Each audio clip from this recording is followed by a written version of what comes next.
Welcome back to another episode of Star Wars Galaxy of Heroes.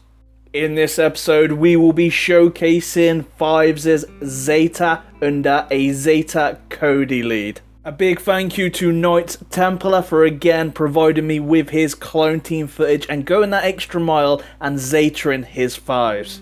So let's have a look at Fives' full Zeta ability. So the Zeta itself will be going on to Tactical Awareness, which is Fives' unique. Fives has an 85% counter chance and a plus 50% counter damage. Fives gains 15% turn meter whenever another clone ally takes damage and 7.5% turn meter whenever a non-clone ally takes damage.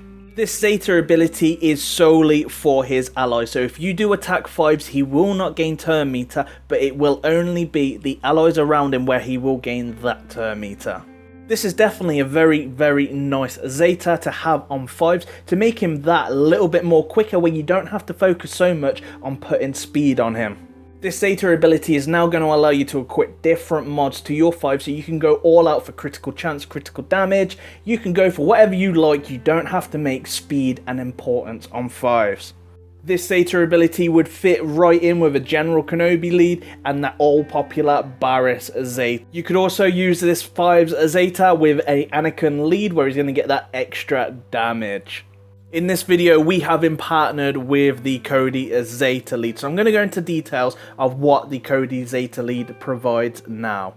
Cody Zeta lead is called Ghost Company Commander. Clone allies gain 30% critical chance and other allies gain half that amount. Cody gains 60% defense for each living clone ally and the other clone allies gain half that amount. Clone allies recover 5% of their max protection whenever they use a basic ability. In a full clone squad under a Cody Zeta lead, they're going to get that extra 5% protection on their basic. They're also going to get the heal from Echo per basic attack. They're also going to get the Echo assist. And you've also then got Fives that's going to gain that turn meter. So that's going to be up to 60% turn meter he's going to gain from an AoE attack. Currently in this game there is only 5 clone characters, but there was a lot more characters in the movies and the Clone Wars series, so hopefully we will see more of an adaptation when it comes to clones and more added to the game. Once more clones are added with different uniques and different benefits they're going to bring to your team, it's definitely going to make it a lot stronger than it currently is.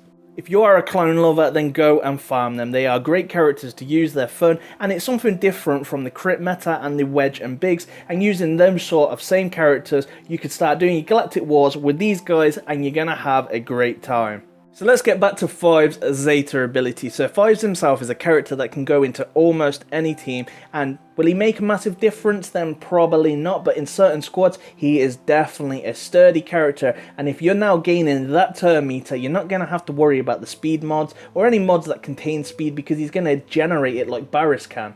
As good as the Zeta sounds for Fives and as good as it looks with all that extra turn meter, I probably personally wouldn't be doing him as a priority. He would be there as a to-do list, as many characters up to gear in my collection, but I probably wouldn't go on to him first. And the reasons behind that is I don't have a clone team, and 2, I would rather do Barriss or Qui-Gon Jinn Zeta before I do Fives.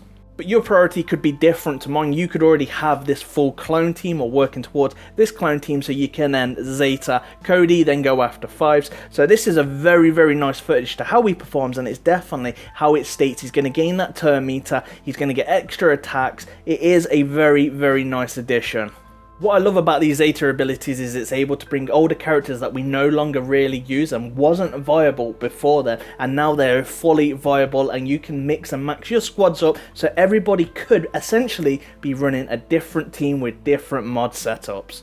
If you have been following my channel recently, then you would know that I've had talks about doing a live stream show where I can do some Q&As, answer the questions that you've got on a live stream. So I'm going to go ahead with that, and I'm going to be starting that on Saturday night. That's it, I'm going to be calling it SWGOH tonight.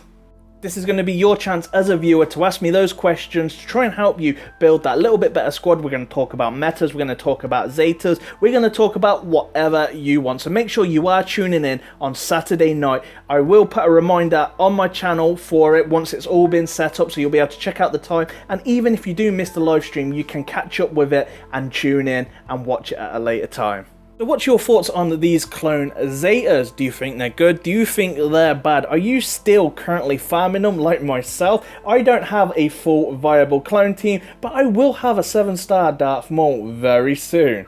Again, I would like to put a big thank you to Knights Templar for again providing me all this footage and making this video possible to all my viewers. If you have liked this video, remember to use your force powers and hit that like button.